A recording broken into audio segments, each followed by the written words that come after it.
I spoke to the new medication person. Her name is Chloe, and this is about the curse of knowledge. All right. So she looked at my GeneSight results. I had GeneSight done, gene testing done with a previous doctor, and then she saw it. Yeah. And she asked if I thrive under pressure. Do you thrive under pressure? She asked me. Okay. I said, not particularly. He said one of the genes, I forget the name of the genes, one of the genes I have corresponds to fight or flight response, and it's very low in me, meaning I don't fight or flight, I guess. Okay. And so she said, you get bored easily then. Are you constantly bored? Because this gene that would do that thing in you doesn't do it in me. Okay. And I'm like, it sounds like alexithymia to me is what you're describing. So yes. Interesting. I don't think we have those kinds of, like, I don't really believe that reason. Okay, yeah. Well, too bad I don't remember what the name of the gene was that she said. Right. She advised me to take vitamin D supplements once per week instead of daily. I've been taking them daily, and she said you should do it once per week instead. Interesting. What for? So she was asking about my medication history, right? And I told her I take vitamin D. I said I take. What's the advantage of taking them once a week? I told her I take 250 mcg. Okay. And she's like, that's a lot. What is that? Like 6,000 international units? And I'm like, oh, no, it's 10,000 international units. Okay. And she's like, yeah, don't take, like, you should not be taking that daily. Oh, I gotcha. So she's not saying take that amount daily. She's saying that's a weekly. I gotcha. Because I can get toxified if I take too much. Right. Just take it once a week instead of daily. I told her I also take vitamin B12 supplements. I used to anyway, but then I stopped. This is not a Mitch Hedberg joke. I used to, and I stopped. I no longer take it because the blood test said I have too much vitamin B now. Like 6 months ago, I had too little.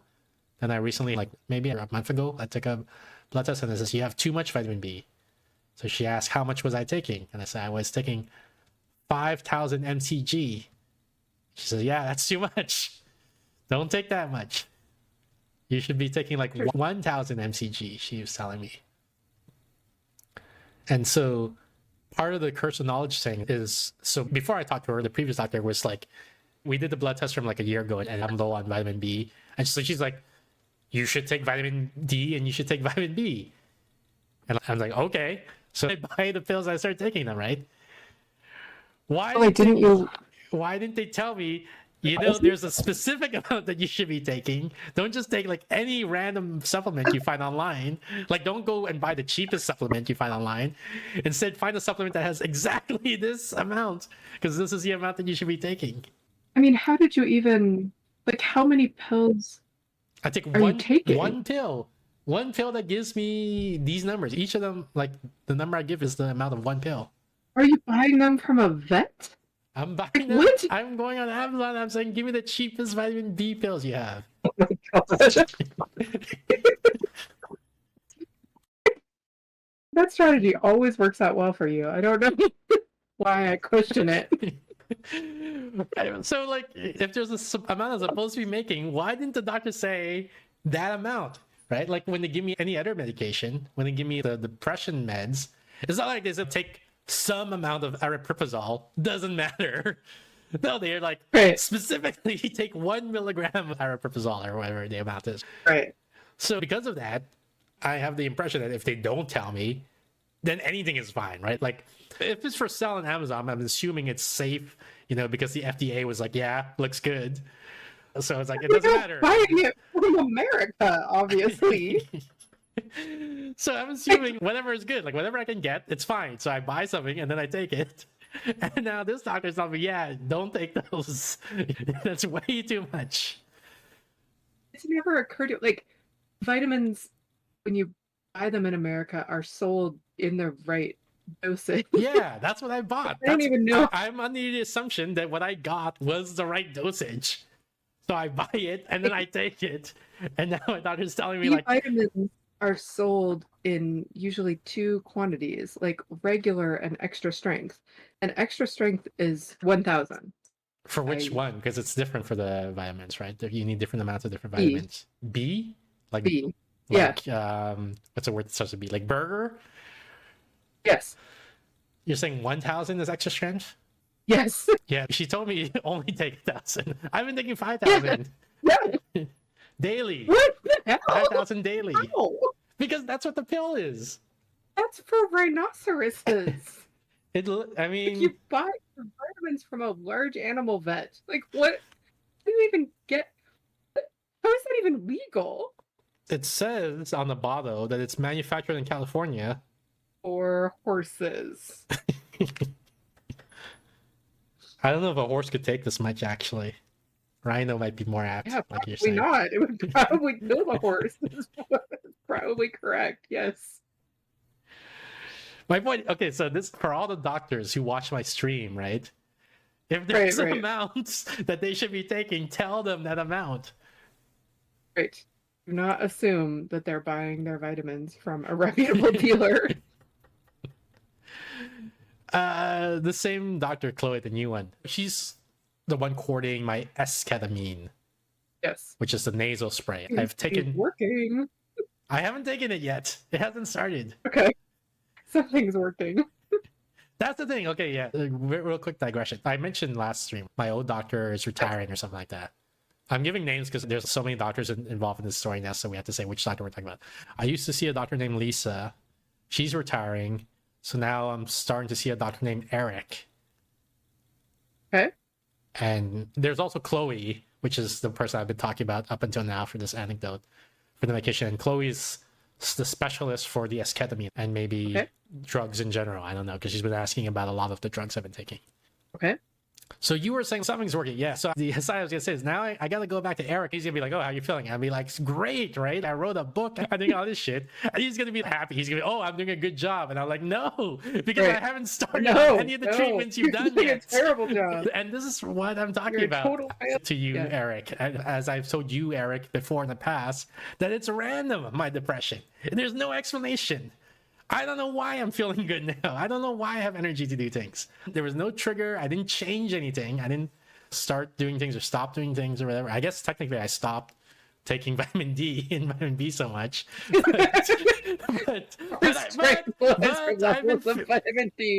But I've been feeling this mania since 3 weeks ago, which is before, like I only stopped taking vitamin B or D like 2 weeks ago. So the mania started before I stopped the overdosing on Bs and Ds.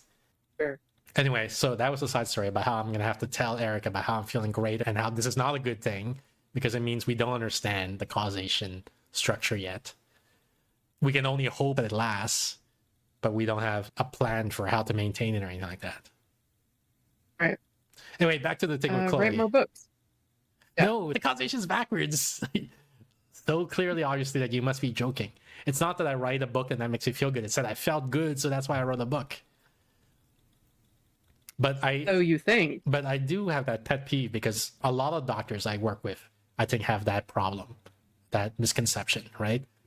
Especially in the other direction, I'll be like, oh, I'm feeling terrible. And they'll look at my meticulous records and they'll say, well, obviously you're feeling terrible. You're not taking your meds. And so you see, they have the causation backwards.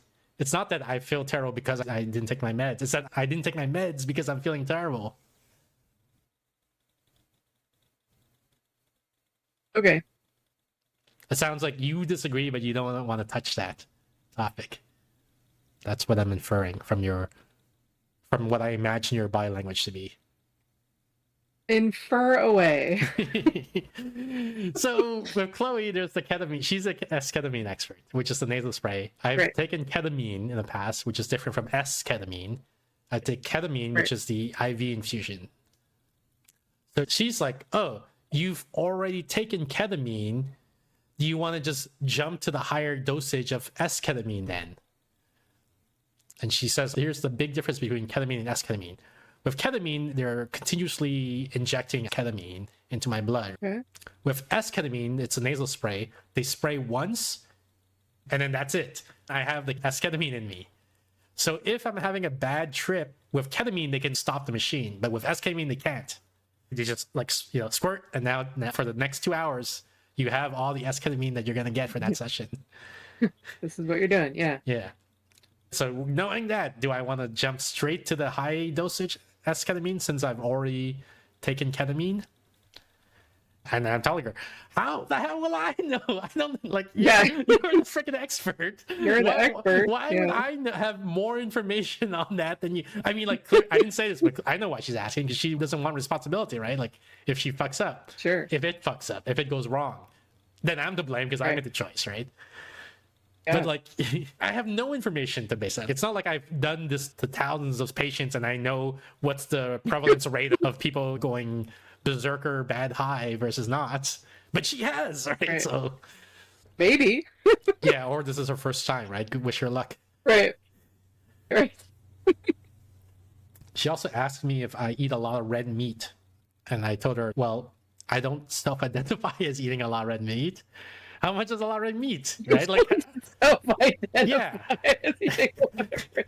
that's okay. like when I introduce myself to new people, I was like, "Hey, I'm a red meat that's eater." not your identity. Right? Yeah, like it's no, probably like everybody else, or like probably 98% of the population of the world. I say I eat a normal amount of red meat, right? That's how I identify myself. Yeah, it's not a big part of my personal identification. Yeah, it's like sure. It's probably less than 90% because I'm assuming more than 2% of people are vegan, and vegan is a big part of their identity for the 2% that I'm thinking of. So those people probably say, yeah, I eat a low amount of red meat, probably the lowest possible amount of red meat, they would think. Yeah, I don't know. I think 2% of people are vegan. I think more than 2% of people are vegan. Not vegetarian, but vegan. Yeah. Or vegetarian, fine, both, because neither of them are supposed to be eating red meat. It's 1% of Americans who are vegan. Okay. Global, it's 1 to 2%. So I was right, is what you're saying. 2 to 3%. Okay. In the U.S., 4% identify as vegetarian and 1% as vegan. Okay. But so again, she's asking me all these questions for which she would know the answer better than me. Yeah. And this is a... You should ask her these questions.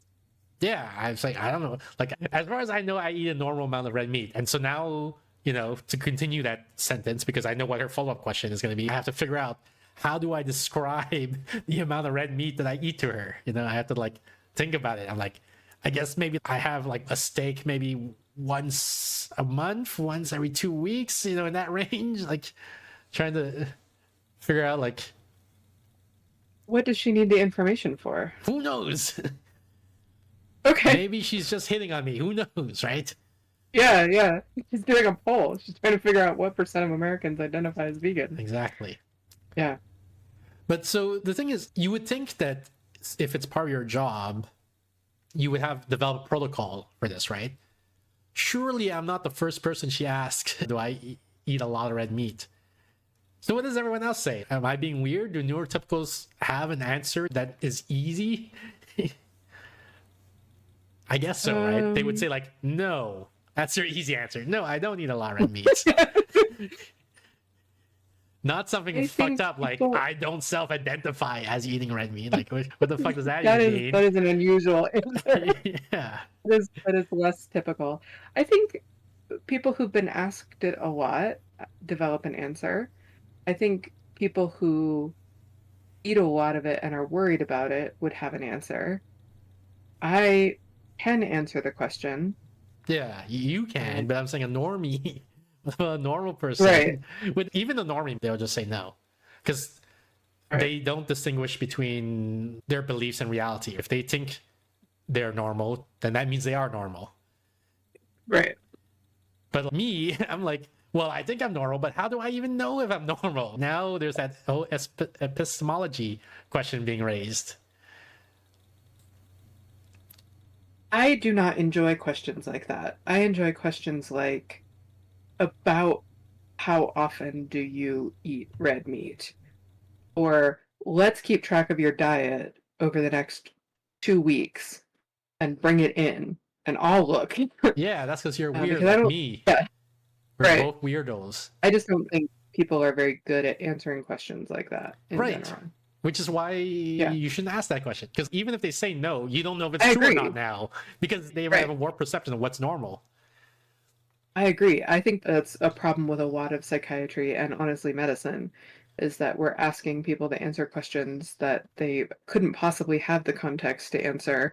And even if they did have the context, they could get it wrong for a variety of other reasons. It literally implies that you know what red meat is, and I'm not sure a lot of Americans do. I'm not even sure. I said steak, but I'm not even sure. Is steak a red meat? I'm like See? 80% sure, 70% sure it's a red Right, meat. exactly.